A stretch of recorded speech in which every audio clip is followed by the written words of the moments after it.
Hi everyone, this is CA Vidya Agarwal and this video is on my ICI campus placement experience. And I've heard from so many people, even rankers, that ICI campus is not that great and so many people don't take it seriously. But I completely deny this and I will tell you why. So, in this video, I will share my experience and everything that I've learned from my mistakes. So I attended ICI campus recently for September 25 attempt.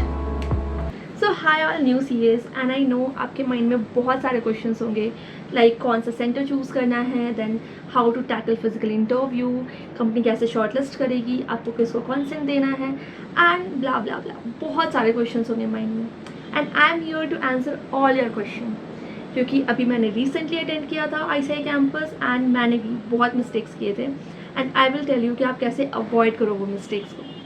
Let's start. सो सबसे पहले start करते हैं centres के बारे में कि आपको कौन सा सेंटर चूज़ करना है. आपको मुंबई जाना चाहिए, बैंगलोर जाना चाहिए, दिल्ली जाना चाहिए या फिर कहाँ जाना चाहिए, एक्सेट्रा एक्सेट्रा. तो generally most of the students जो होते हैं, जो मैंने देखा है कि वो जाना चाहते हैं मुंबई. वाई? तो मैंने ही पूछा कि आप लोग सब मुंबई क्यों जाना चाहते हो, तो सबने बोला कि मुंबई में अच्छी कंपनीज आती है, अच्छी पैकेज आती है एंड मुंबई में finance is very good. But what is the truth? Like तो अभी जो रीसेंट अटेम्प्ट हुआ है सितंबर एंड मई, उसके एक्सपीरियंस से मैं बताती हूँ. जनरली क्या होता है कि जो रैंकर्स है, अब उसमें अगर 70% रैंकर्स बोलते हैं कि उनके मुंबई जाना है या फिर जिनके मार्क्स बहुत ही हाई आए हैं वो बोलते हैं उनको मुंबई जाना है. तो जस्ट इमेजिन मुंबई में कितने लोग जा रहे हैं, मुंबई में कितना ज़्यादा कॉम्पिटिशन है. और जब मुंबई में इतना ज़्यादा कॉम्पिटिशन है तो अब एक बात समझो कि अगर कंपनीज आ रही है किसी भी सेंटर पे तो वो एक लिमिटेड वैकेंसी के साथ आती है, 5, 6, 10 लिमिटेड वैकेंसी. अब जब बच्चे इतने सारे होंगे तो सबको चांस तो मिलेगा नहीं. मुंबई कैंपस में यही होता है. तो अभी जो रिसेंट अटेम्प्ट हुआ उसमें बहुत सारे रैंकर्स को भी चांस नहीं मिला, बहुत सारे रैंकर्स को भी ऑफर्स नहीं मिला. Just imagine.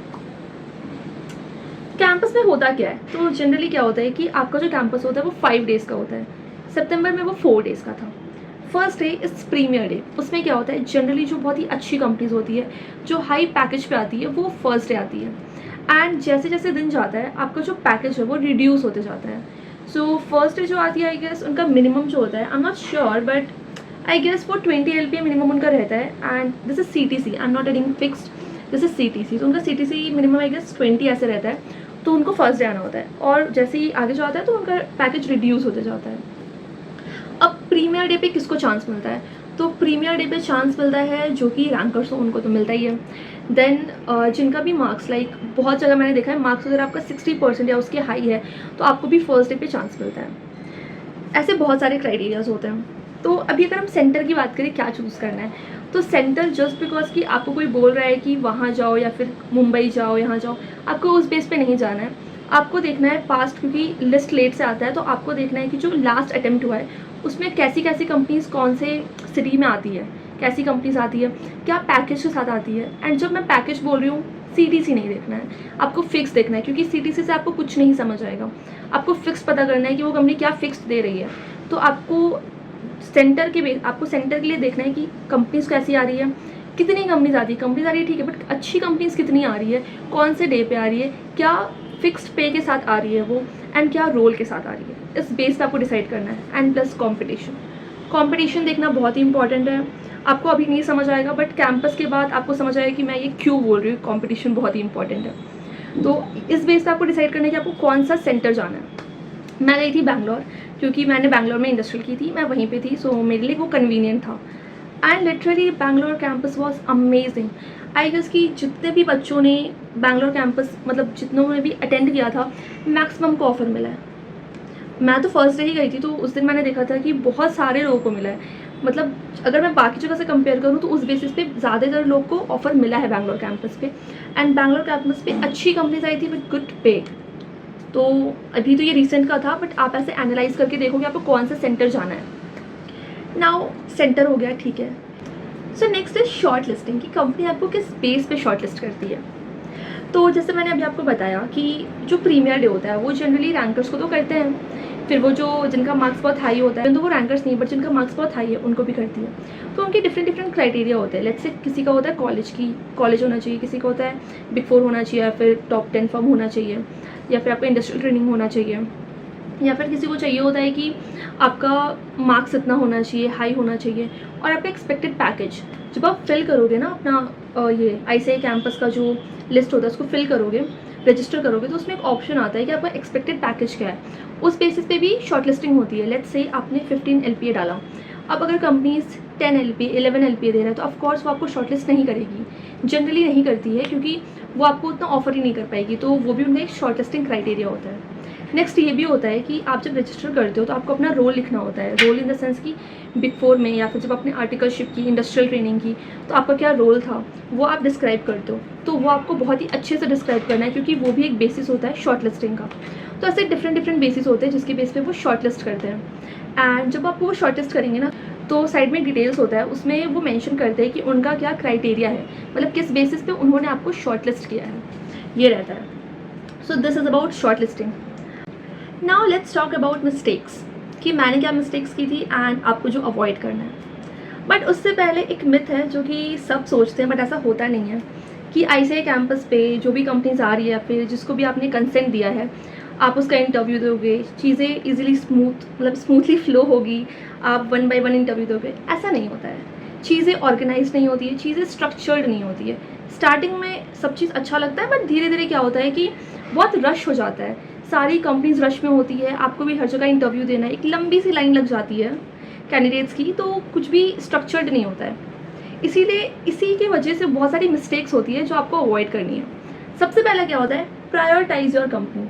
अब जितने भी कंपनीज़ को आपने कंसेंट दिया है उसमें से एक तो होगी जिसमें आपको जाना होगा, जिसमें आपको सबसे ज़्यादा इंटरेस्ट होगा, उस कंपनी का इंटरव्यू सबसे पहले देना है।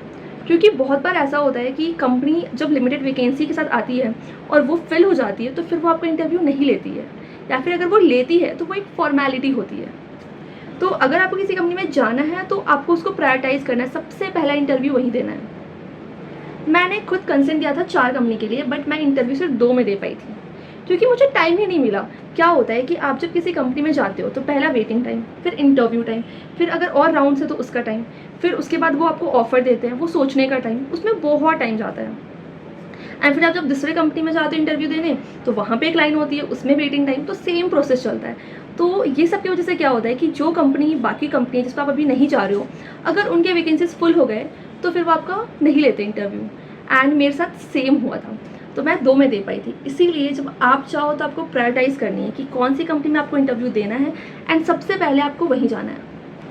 एंड नेक्स्ट वन जो कि बहुत इंपॉर्टेंट है, कि आपको जब लिस्ट आती है ना, तो आपको दिखता है उसमें कि कितने राउंड्स लेने वाली है कंपनी, मतलब एक कंपनी क्या टेस्ट लेगी, GD लेगी, इंटरव्यू लेगी, कितने इंटरव्यूज़ लेगी। एंड ये बहुत ही इंपॉर्टेंट क्राइटेरिया है डिसाइड करने के लिए कि आपको कंसेंट देना है कि नहीं। लेट्स से एक कंपनी है, वो टेस्ट भी ले रही है, GD भी ले रही है, 2-3 राउंड्स भी ले रही है। जस्ट इमेजिन आपको उसका इंटरव्यू देने में कितना टाइम जाएगा। आपका पूरा जो फर्स्ट हाफ है वो उसी कंपनी में चल जाएगा, एंड अगर एट द एंड आपका उस कंपनी में नहीं हुआ, देन बाकी कंपनीज में भी आपके पास टाइम कम रहा, आपका एक कंसेंट भी कम हो गया, आपने किसी और को नहीं दिया। तो ये बहुत ही इंपॉर्टेंट है सोचना। एंड बहुत सारे लोगों के साथ ऐसा हुआ था हमारे टाइम पे कि उन्होंने दिया इंटरव्यू, उनका पूरा टाइम चला गया, लास्ट में उनको रिजेक्शन भी मिल गया, एंड अब उनका एक कंसेंट भी गया, एंड बाकी कंपनीज में टाइम भी नहीं रहा देने को। सो ये बहुत ही इंपॉर्टेंट है। आप देखो, अगर आप बहुत ही श्योर हो कि आपको उस कंपनी में जाना है, पैकेज अच्छा है, हर चीज़ अच्छा है, एंड आप उसको क्रैक कर लोगे, तब भी आप कंसेंट दो ऐसे कंपनीज़ के लिए जो कि बहुत राउंड्स लेती है, बहुत टेस्ट GD सब करवाती है। ये बहुत ही इंपॉर्टेंट थिंग है। Now the next one, like मुझे भी ऐसा लगा था, एंड आई गेस जितने भी अभी इंटरव्यू देंगे उनको भी लगेगा। हमने फिजिकल इंटरव्यू नहीं दिया है। I guess most of the students जो भी इंटरव्यू देंगे उन्होंने फिजिकल इंटरव्यू कम दिया होगा, तो मैंने तो आज तक नहीं दिया था। And I was too scared कि मैं कैसे टैकल करूँगी, मैं कैसे इंटरव्यू दूँगी, एंड फिजिकल इंटरव्यू कैसा होगा। But let me tell you, physical interview are very simple and smooth, they are convenient, क्योंकि आप एकदम सामने हो, आप इंटरेक्ट कर रहे हो, आप एक कनेक्शन बिल्डअप कर सकते हो, एंड जो इंटरव्यू होता है वो बहुत जल्दी ओवर भी हो जाता है, क्योंकि वो आपके एक्सप्रेशन को अंडरस्टैंड करते हैं, आपके बिहेवियर को अंडरस्टैंड करते हैं। देन फिर आपका इंटरव्यू हो गया, इंटरव्यू के 10-20 मिनट्स में आपको रिजल्ट पता चल जाता है। इन द सेंस कि आप जब ऑफ कैंपस करते हो तो आपको जो रिजल्ट आते हैं वो या तो 1 डे बाद, 1 वीक बाद ऐसे आते हैं। फिजिकल इंटरव्यू में क्या है कि आपको 10-20 मिनट्स में रिजल्ट पता चल जाता है। So physical interview I guess for me it's simple and convenient, and अब इसको एक्सपीरियंस करोगे आप भी रियलाइज़ करोगे कि I am right. Next is, आपको जब ऑफर मिल गया, जॉब ऑफर, फिर क्या? आप डायरेक्टली उसे एक्सेप्ट कर लो? ऐसा नहीं होता है। अब क्या होता है कि आपको जब भी किसी कंपनी से शॉर्टलिस्टिंग आती है तो वो अपना जेडी प्रिस्क्राइब करते हैं कि उनका जेडी क्या है, क्या रोल है। तो कभी कभी क्या होता है, कोई कोई कंपनी बहुत वाइड ओवरव्यू देती है कि एक रोल बता दिया, उसमें बहुत ज़्यादा डिस्क्रिप्शन नहीं देती है। बट आपको जब ऑफर मिलता है तो आपको पूछना है एचआर से कि आपका रोल क्या होगा, स्पेसिफिक रोल पूछना है आपको। इवन तो वो बोलेंगे जेडी में हमने मेंशन किया था, बट फिर भी आपको पूछना है, क्योंकि कभी कभी क्या होता है कंपनी एक वाइड एक टॉपिक दे देती है कि आपका फाइनेंस में, बट फाइनेंस में क्या, आपका क्या है, इंटरनल ऑडिट है, आपका कंट्रोलरशिप है, बिस्फिन है, क्या है आपका। तो जैसे बहुत कंपनीज में हुआ था कि सबको अलग अलग रोल मिलते हैं, तो आपको पूछना है कि क्या रोल है, क्योंकि रोल बहुत ही इंपॉर्टेंट है डिसाइड करने के लिए कि आपको ऑफर एक्सेप्ट करना है कि नहीं करना है। सो ये आपको मस्ट है, आपको पूछना ही है, अनलेस कि आपको क्लियरली पता है कि क्या है तो ठीक है, अदरवाइज आपको पूछना है कि आपका रोल क्या है। नेक्स्ट वन वो होता है पोर्टल लॉक। अब क्या होता है कि आपको जब ऑफर आया, आपने एक्सेप्ट कर लिया, तो आपका जो आईसीआई पोर्टल होता है वो लॉक हो जाता है। इसका मतलब है कि कोई और कंपनीज जो कैंपस में आई है, जिसको आपने कंसेंट दिया है, वो आपको ऑफ़र नहीं दे सकती, क्योंकि वो आपका जो पोर्टल है वो लॉगिन ही नहीं कर पाएगी, वो आपको ऑफ़र ही नहीं दे पाएगी। तो अगर एक बार आपने किसी को ऑफ़र दे दिया तो बाकी कंपनी आपको ऑफ़र नहीं दे सकती है कैंपस में। हाँ, वो आउटसाइड दे सकती है, ऑफ कैंपस दे सकती है, बट कैंपस में आपको ऑफ़र नहीं दे सकती है। तो अगर आपको जो कंपनी में आपको जाना है, आपने उसका इंटरव्यू नहीं दिया है और किसी और का दिया है, आपको ऑफ़र मिल गया, तो आपको सोचना है कि आपको क्या करना है उस टाइम पे, क्योंकि हो सकता है अगर वो कंपनी जो आपकी ड्रीम कंपनी है वो आपको अगर ऑफ़र देती है तो आप कैसे देगी आपको ऑफर, वो आपको ऑफ कैंपस अगर नहीं दी ऑफ़र तो वो कंपनी चली जाएगी। तो ये आपको सोचना है। नेक्स्ट है रिवोक। बहुत बार क्या होता है कि जब कंपनीज आपको ऑफ़र देती है तो वो एक पोर्टल पे टाइम लिमिट सेट करती है। लेट्स से मेरा इंटरव्यू कंप्लीट हुआ 2 में, और वो आपको जो टाइम लिमिट दिए वो 2:30 तक आपको टाइम दिए कि आपको एक्सेप्ट करना है ऑफ़र। अगर आपने नहीं किया 2:30 तक तो आपका ऑफ़र रिवोक हो जाता है, एंड आपको जो ऑफ़र वो कैंसिल हो जाता है, मतलब अब आपको ऑफ़र नहीं मिलेगा। एंड ये बहुत लोग के साथ हुआ कि कंपनी से ऑफ़र मिला, उन्होंने टाइम लिमिट तक एक्सेप्ट नहीं किया उसे, वो रिवोक हो गया और फिर वो कंपनी से जो ऑफ़र था वो चला गया। तो आपको टाइम लिमिट के अंदर एक्सेप्ट कर लेना है अगर आपको उस कंपनी में जाना है तो, अदरवाइज़ आपको फिर ऑफ़र नहीं मिलेगा। एंड अब इम्पॉर्टेंट है इंटरव्यू के लिए कि मेनली जो कैंपस में इंटरव्यू होता है उसमें सबसे ज़्यादा इंपॉर्टेंट क्या है कि आप जो सीवी प्रेजेंट कर रहे हो आपको वो सीवी पूरा पता होना चाहिए, क्योंकि ज़्यादातर क्वेश्चन जो आते हैं वो सीवी से आते हैं कि आपने क्या काम किया, आपका आर्टिकलशिप कैसा था, इंडस्ट्रियल ट्रेनिंग कैसा था, आपने कुछ अलग कुछ स्किल्स लिखा है उसके बारे में वो पूछेंगे।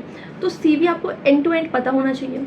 नेक्स्ट इज, जो कंपनी में आप इंटरव्यू दोगे, जैसे आपने 4 के लिए कंसेंट दिया तो वो चारों कंपनी के बारे में आपको एंड टू एंड पता होना चाहिए कि उनका बिजनेस क्या है, उनका अभी रिसेंट में अगर कुछ चेंजेस हुआ है कंपनी में वो पता होना चाहिए, उनके प्रोडक्ट्स पता होने चाहिए। तो ये सब बहुत ही इंपॉर्टेंट है। अगर कुछ भी मिस हुआ तो वो वही पूछते हैं जनरली, तो आपको सब चीज़ पता होना चाहिए। So this is all about my ICI campus experience. And अगर आपको कुछ भी और पूछना हो या फिर मैंने कुछ मिस कर दिया हो एंड मेरे एक्सपीरियंस के बारे में, कैंपस के बारे में कोई भी डाउट्स हो तो आप कमेंट कर दो एंड मैं सबका रिप्लाई करूँगी। जो भी डाउट्स हो आप कुछ भी पूछ सकते हो। ओके।